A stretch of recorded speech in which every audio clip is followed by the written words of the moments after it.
अस्सलाम वालेकुम। उम्मीद है जी आप सब खैरियत से होंगे। अच्छा जी, लास्ट टाइम जो है जी हमने मैट्रिक्स अप्रोच पे हमने बात की थी कि लीनियर प्रोग्रामिंग मॉडल को मैट्रिक्स अप्रोच में आप लोगों ने कैसे कन्वर्ट करना है। इसके लिए आपको मैंने मतलब डिस्कस किया हम लोगों ने। मैक्सिमाइज़ेशन के प्रॉब्लम भी हमने डिस्कस किया मैंने आपके साथ, और अगर आपके पास मिनिमाइज़ेशन का प्रॉब्लम आ जाता है, तो उसको आपने कैसे हैंडल करना है। तो मैंने आपको बताया था कि आपके सिलेबस के पॉइंट ऑफ व्यू से सिर्फ जो है वो इसका आपने लीनियर प्रोग्रामिंग मॉडल को कन्वर्ट करना है। सॉल्यूशन इसका हम लोगों ने नहीं निकालना। जी, आप लोगों ने देख लिया होगा इनिशियल फिजिबल सॉल्यूशन क्या है। इसमें हमने बात की एक्स आपके पास अननोन वेक्टर होता है, रिपीट कर देता हूँ, कॉलम वेक्टर है जिसमें स्लैक वेरिएबल्स भी आएँगे, सरप्लस भी आएँगे और आर्टिफिशियल वेरिएबल्स भी आएँगे। और उसके बाद बी जो था कॉलम वेक्टर होता है आपके पास, राइट हैंड साइड पे वेक्टर भी हमने बात की थी, और मैट्रिक्स पे भी मैंने आपको उसका डिफरेंस बताया था कि दोनों में क्या चीज़ का फ़र्क होता है। ए जो है कैपिटल जिसको हमने नाम दिया था वो coefficient matrix of the constraint equation के लिए होता है, और सीटी जो है वो रो वेक्टर जो है वो आपके कॉरस्पॉन्डिंग कॉस्ट हो सकती है या प्रॉफिट हो सकता है, वो आप यूज़ करते हैं। और अगर आप इनिशियल फेज में सॉल्यूशन अगर आपको चाहिए होता है तो आपको पता है कि स्लैक और आर्टिफिशियल वेरिएबल्स जो हैं वो बेसिक वेरिएबल्स होते हैं, आपको सॉल्यूशन प्रोवाइड करते हैं। तो वो इनिशियल फेज में सॉल्यूशन आप मतलब उसको बता सकते हैं कि इसका ये होगा। अच्छा जी, आपने मैक्सिमाइज़ेशन का भी कन्वर्ट किया जी, मिनिमाइज़ेशन का भी कन्वर्ट किया। अब नेक्स्ट टॉपिक आज की बात करेंगे, canonical form of LP model है। एक्चुअली ये हमें क्यों करना पड़ रहा है, पढ़ना पड़ रहा है, हमने एक्चुअली जो है आज मैंने डिस्कस आपसे करना है ड्यूल प्रॉब्लम जो है। ड्यूल प्रॉब्लम को समझने से पहले जो है उसमें कैनोनिकल फॉर्म का ज़िक्र आएगा, तो आप लोगों को पहले इसका आइडिया होना चाहिए कि canonical form of LP model क्या होगा, ठीक है जी। In canonical form if the objective function is of maximisation, general सी बातें करते हैं इसमें। अगर आपके पास कैनोनिकल फॉर्म में ऑब्जेक्टिव फंक्शन अगर आपका मैक्सिमाइजेशन का है, तो all the constraints other than non negative condition are less or equal type होना चाहिए। नहीं है तो आप उसको कन्वर्ट कर देंगे, ठीक है। रिपीट करता हूँ मैं बात। मैंने कहा कि कैनोनिकल फॉर्म में कन्वर्ट करना हो अगर आपने एलपी मॉडल को कन्वर्ट क्यों करना पड़ रहा है कैनोनिकल फॉर्म में, मैंने आपसे कहा कि अभी हम एक्स्ट्रा आज का टॉपिक आपका ड्यूल प्रॉब्लम आपने निकालना है, ड्यूल थ्योरी आपने पढ़नी है, तो उसके लिए ये कैनोनिकल फॉर्म आपको पहले पढ़नी है। जी, लीनियर प्रोग्रामिंग को मॉडल जो है जी, जैसे मैंने बोला कि अगर आपने कैनोनिकल फॉर्म में कन्वर्ट करना है, तो सबसे पहले तो ये देखेंगे उसका ऑब्जेक्टिव फंक्शन अगर मैक्सिमाइजेशन का है लीनियर प्रोग्रामिंग में, ठीक है? तो सारी कंस्ट्रेंट्स आपके क्या होने चाहिए, सारे वो कह रहा है कि लेस आर इक्वल की फॉर्म में होने चाहिए। सिर्फ जो है जिसमें नॉन नेगेटिव कंडीशन को चेंज नहीं करना होता, वो उसी तरह ही रहेगा, ग्रेटर इक्वल टू 0 होते हैं, ठीक है? अगर आपके पास ऑब्जेक्टिव फंक्शन जो है जिसको मैं हाइलाइट कर रहा हूँ, अगर आपके पास फंक्शन मिनिमाइजेशन का है, तो सारी कंस्ट्रेंट्स नॉन नेगेटिव की कंडीशन को छोड़ते हुए सारे ग्रेटर इक्वल टू होने चाहिए। ज़ाहिर बात है कि non negative condition greater equal to होती है, तो मिनिमाइजेशन में सारी कंस्ट्रेंट्स आपके ग्रेटर इक्वल की फॉर्म में आ जाएंगे। अच्छा, ये इसको फिर एक थोड़ा-सा हाइलाइट करके दोबारा लिखा हुआ है कि यहाँ पे characteristics of the canonical form, if the objective function is of maximization type, then all the constraints are of lesser equal type, ठीक है? And number third, all variables, जितने वेरिएबल्स भी हैं, वेरिएबल्स आपको पता है कि एक्सआई के साथ डिनोट करते हैं, जिसमें आप डिस्टिंक्ट वेरिएबल्स को जिसको कहते हैं, ये सारे जो है वो नॉन एक्टिव होने चाहिए।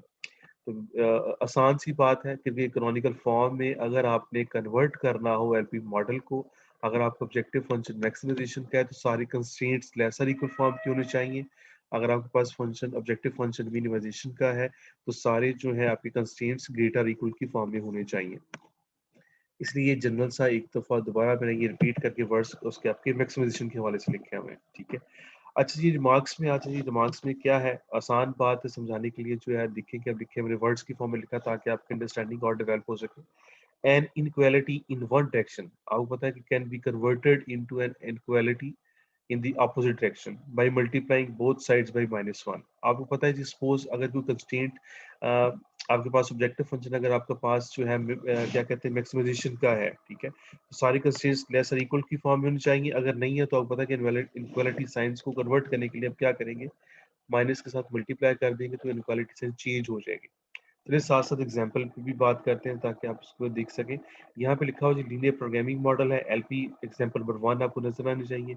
मैक्सिमम का फंक्शन है maximum Z is equal to x1 plus 2x2 plus x3, subject to उसके कंस्ट्रेंट्स हैं। एक पहला कंस्ट्रेंट लेसर इक्वल की फॉर्म में है, सेकंड ग्रेटर इक्वल की फॉर्म में आ रहा है, third one lesser equal form में आ रहा है। अगर आप इसको कन्वर्ट करना है कैनोनिकल फॉर्म में, तो अपोजिट डायरेक्शन में देखेंगे, मैंने यहाँ पे लिखा हुआ है canonical form objective function maximum जी सेम वही रहेगा, सिर्फ आपकी कंस्ट्रेंट चेंज होंगे।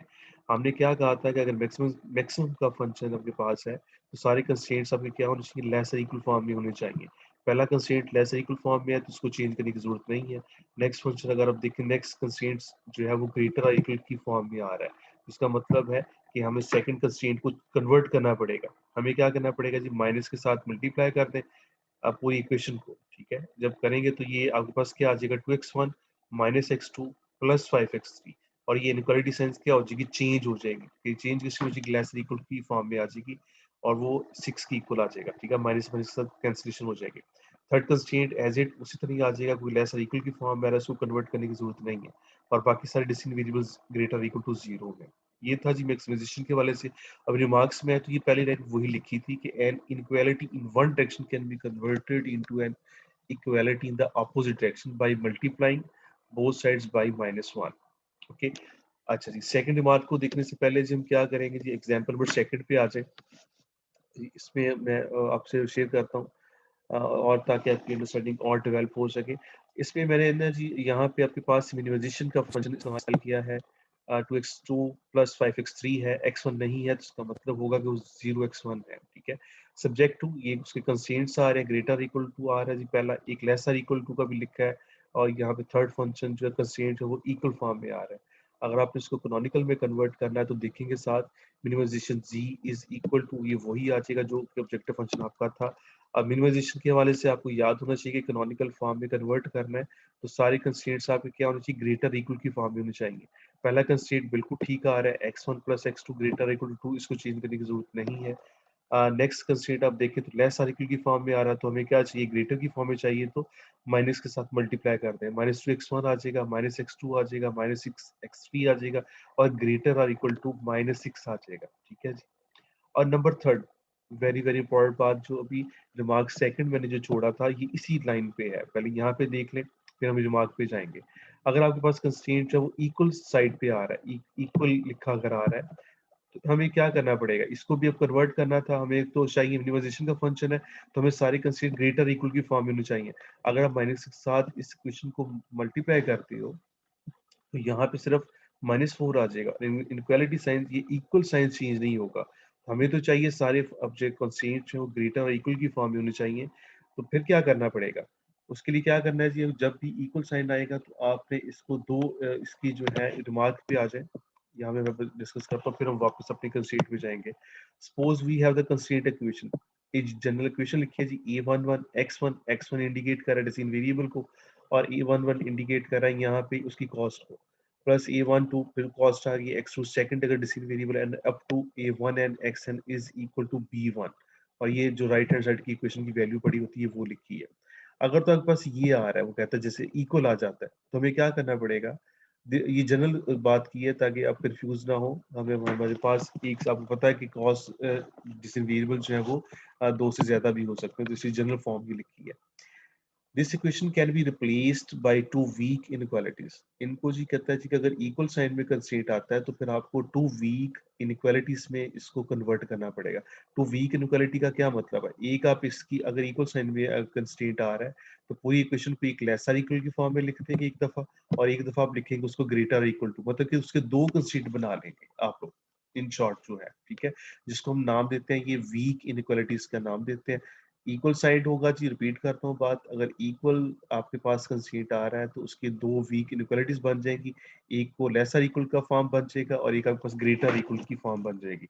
अब अपने एग्जांपल पे आ जाए। नंबर थर्ड कंस्ट्रेंट जो था, x1 minus x2 plus 3x3 is equal to 4, इसका मतलब है एक दफा आपको लिखना पड़ेगा लेसर इक्वल टू 4 और एक दफा आपको लिखना पड़ेगा ग्रेटर इक्वल टू 4। आपका ऑब्जेक्टिव फंक्शन जो था वो मिनिमाइजेशन का है, कैनोनिकल में कन्वर्ट कर रहे हैं, तो सारे कंस्ट्रेंट ग्रेटर इक्वल की फॉर्म में होनी चाहिए। तो इसका मतलब है जो आपने ग्रेटर इक्वल की फॉर्म में पहली वीक इनक्वालिटी लिखी है वो तो एज इट आ जाएगी, और दूसरी जो थी वो लेसर इक्वल टू 4 थी, उसका मतलब है कि उसको फिर कन्वर्ट करना पड़ेगा आपको किसमें, ग्रेटर इक्वल फॉर्म में। तो माइनस के साथ मल्टीप्लाई कर देंगे, आपको पता है -x1 प्लस x2 आ जाएगा, -3x3 आ जाएगा, और ग्रेटर इक्वल टू -4 आ जाएगा। तो ये आपका जी मिनिमाइजेशन का प्रॉब्लम भी आप कैनोनिकल फॉर्म में मैंने कन्वर्ट करके बताया यहाँ पे, और कोशिश मैंने की कि सारे इनइक्वालिटी साइंस यहाँ पे लिख के आपको बता दिए जाए। अच्छा ये था जी कि कैनोनिकल फॉर्म का कॉन्सेप्ट आपको सिर्फ देना था मैंने कि इसको कन्वर्ट कैसे करना है। वेरी सिंपल, कोई मसला नहीं है। जो उसकी कंक्लूड आज का ये है कि अगर आपके पास मैक्स का फंक्शन है तो सारे साइंस जो ग्रेटर की फॉर्म में होने चाहिए, सॉरी उसमें लेस की फॉर्म में होने चाहिए। अगर मिनिमाइजेशन का फंक्शन आपके पास आ रहा है तो सारे कंस्ट्रेंट्स आपके ग्रेटर की फॉर्म में होने चाहिए। कोई भी अगर कंस्ट्रेंट आपके पास इक्वल की सेंस पे आ गया तो उसके लिए आपने दो इक्वलिटीज बनानी होती है, चाहे फंक्शन मैक्स का हो चाहे मिनिमाइजेशन का हो। ठीक है जी। अच्छा ये था जी कैनोनिकल फॉर्म के हवाले से। अब नेक्स्ट हम बात करेंगे ड्यूल यहाँ पे थ्योरी जो है वो क्या है। ठीक है। अच्छा एवरी एलपी मॉडल जो है उसको प्राइमल का नाम देते हैं। ये आप नोट करेंगे, इंपॉर्टेंट बात है, ब्रैकेट्स में मैंने इसे लिखी हुई ताकि आप समझ सकें। Is associated with another LP card it's dual. अच्छा जी, जो उसके साथ होगा जी कुत्ता जी, वो उसको हम उसको ड्यूल प्रॉब्लम, हम उसको एसोसिएट कोई ना कोई आपकी लीनियर प्रोग्रामिंग के साथ जो है वो ड्यूल प्रॉब्लम होता है। ये करना क्यों पड़ता है, क्यों हम ड्यूल प्रॉब्लम की तरफ जा रहे हैं? जितनी भी आपने डिस्कशन पीछे में सब की है, उनको सबको हमने प्राइमल का नाम दे दिया। ठीक है। Either of the problem can be considered as primal with other one as dual. कहता है जो भी हमारी पीछे डिस्कशन हम लोगों ने मैंने आपके साथ की है वो सारी प्राइमल थी, उसके साथ जो है कोई एसोसिएटेड कोई चीज हमने बना दी है कि वो ड्यूल प्रॉब्लम होगा। अगेन इंपॉर्टेंस पहली ही लाइन में आपको पता चल जाएगी कि हम ड्यूल की तरफ क्यों जाते हैं। ठीक है। पेज नंबर 26 पे आ जाए, इसको हाईलाइट करेंगे। बाकी सारी डिस्कशन वही होगी जैसे सिंपलेक्स मेथड में हम लोग परफॉर्म करते रहे। If the primal constraints a large number of constraints, कहता है अगर प्राइमल प्राइमल जो जिसको हमने लीनियर प्रोग्रामिंग को यूजुअल नेम हमने दे दिया कि वो आपके पास जो है प्राइमल होगा। ठीक है। अगर वो कहता है कि primal contains a large number of constraints, उस पे अगर बहुत large number of constraints appear हो रहे हैं and a small number of variables आते हैं, ये पहली लाइन आपके काफी होगी बताने के लिए कि ड्यूल की तरफ क्यों जाने लगे हम लोग। जब आपके पास नंबर ऑफ कंस्ट्रेंट्स बहुत ज्यादा हो जाते हैं और वेरिएबल्स आपके पास बहुत कम हो, तो आपकी वो कहते हैं कि कैलकुलेशन जो है वो बहुत बढ़ जाती है।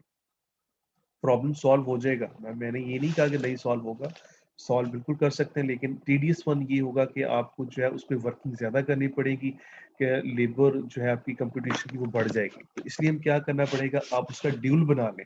ड्यूल बनाएंगे तो आपकी कैलकुलेशन जो है वो कम हो जाएगी। ठीक है। सारा सोल्यूशन उसी तरह सॉल्व करेंगे जैसे हम सिंप्लेक्स मेथड में करते रहे, एम टेक्निक के हवाले से या फिर टू फेज में, जैसे भी करना है। ठीक है। सिर्फ प्राइमल को कन्वर्ट करने का मकसद ड्यूल में यही होता है कि अगर आपके पास नंबर ऑफ कंस्ट्रेंट्स ज्यादा आ रहे हैं आपके प्रॉब्लम में और वेरिएबल्स बहुत कम आ रहे हैं, तो आपकी कैलकुलेशंस जो है वो इजी करने के लिए आप ड्यूल उसकी बनाते हैं। आगे वही बात एक और लिखा हुई कि इंटरप्रिटेशन जो है वो इकोनॉमिकल पॉइंट से जरा वो क्या कहते हैं जी कि सिंपल हो जाती है। अब आते हैं जो फॉर्मुलेशन ऑफ ड्यूल प्रॉब्लम्स पे, कि फॉर ड्यूल ड्यूल प्रॉब्लम में इसको हमने कन्वर्ट कैसे करना, उसकी फॉर्मुलेशन कैसे करनी है। नोट करेंगे वर्ड्स, इसके स्टेप्स लिखे हुए यहाँ पे। For formulating dual problem, first we bring the problem in the canonical form. अब आपको समझ आना चाहिए कैनोनिकल फॉर्म का कॉन्सेप्ट मैंने पीछे भी आपको क्यों दिया था। कि जब भी आपने ड्यूल प्रॉब्लम बनाना है तो सबसे पहले आपने मॉडल, जो भी आपके पास लीनियर प्रोग्रामिंग मॉडल होगा जिसको आपने प्राइमल का नाम दिया हुआ है, उसको आप कन्वर्ट करेंगे सबसे पहले कैनोनिकल फॉर्म में। कैनोनिकल फॉर्म में कन्वर्ट करने के बाद फिर आप उसका ड्यूल बनाएंगे। ठीक है।